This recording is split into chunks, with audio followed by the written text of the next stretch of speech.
I am Chris Corson, a ceramic sculptor. This is my studio in the Community Center of Historic Greenbelt, Maryland, where I'm an artist in residence. I also teach sculpture in the center's ceramics program.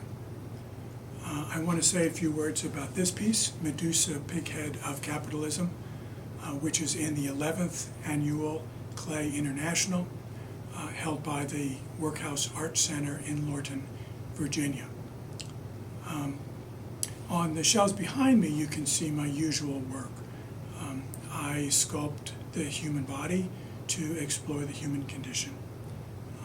I work from my own sense of body to get below my intellectual mind and try to tap what I believe to be a common pool of human emotion that I think we all share. And I try to then embody a piece from that common pool, have it flow through my hands and into the forms that I create. My work is introspective, I hope quietly evocative. I think it's beautiful. None of which applies to Medusa, Pighead of Capitalism.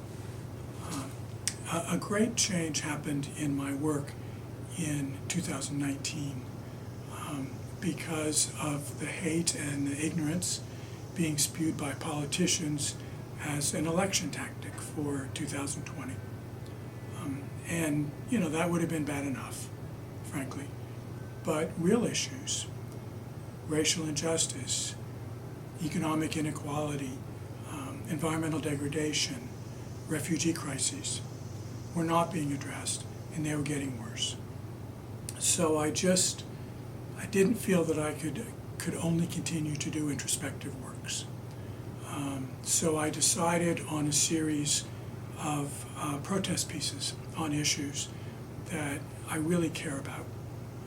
I want them to be public statements, so I adapted an ancient form of public messaging, the Greco-Roman stela, an inscribed slab with sculpture. I've made 7 of these stela so far on different issues. More to come because I'm still mad about a lot of things. Medusa, Pighead of Capitalism is about our seriously out of whack economy. Most of the benefits flow right to the top, while most people fall further and further behind. Capitalism is an amazing engine for growth and innovation, but all of its internal incentives are to concentrate wealth and power in the very few. We saw that in the robber baron era of 150 years ago. It was plain as day. Read Upton Sinclair's The Jungle. For society as a whole to benefit, there have to be countervailing forces. Taxation, regulation, labor unions, but all of those forces are in disarray right now.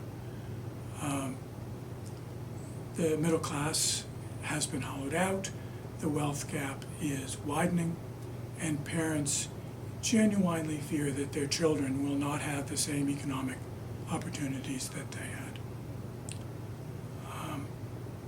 For the inscription on this piece, I adapted James Carville's catchphrase from the 1992 Bill Clinton campaign, "The economy, stupid," which was the campaign's way to focus attention on kitchen table, bread and butter, economic issues.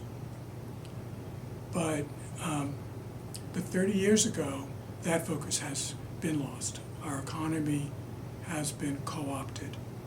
So my inscription is for the 1% winners.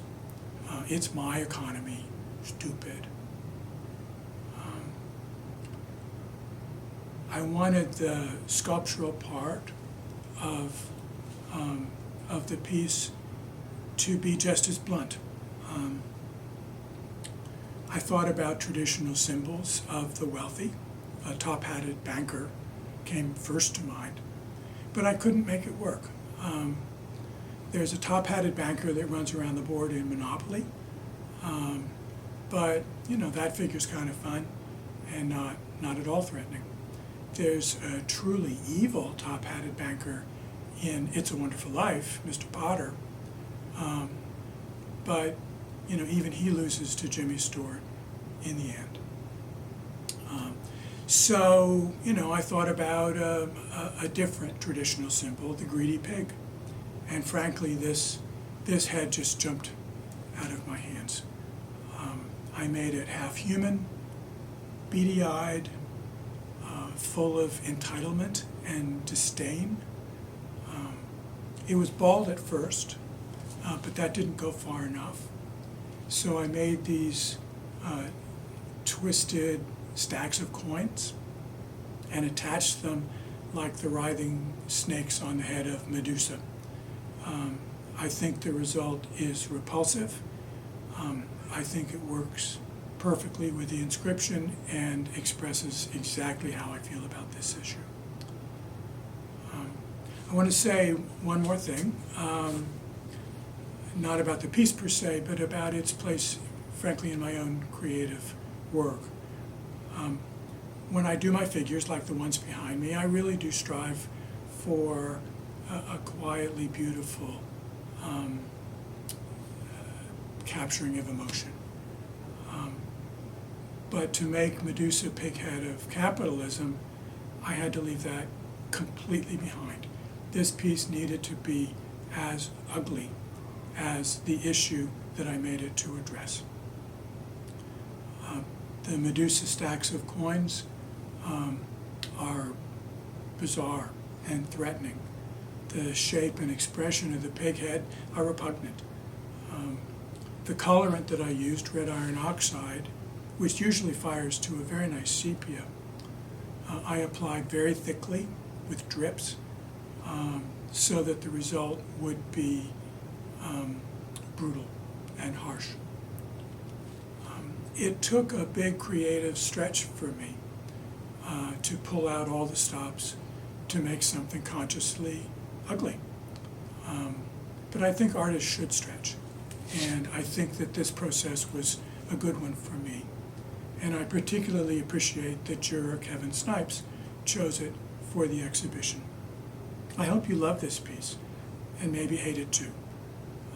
If you're able to visit the Workhouse Art Center to see the 11th Clay International, please make the effort. It will be worth it. For more information on the center and the show, you can visit www.workhousearts.org. For more information on my work, my figures, my protest pieces, you can go to www.chriscorsonsculpture.com.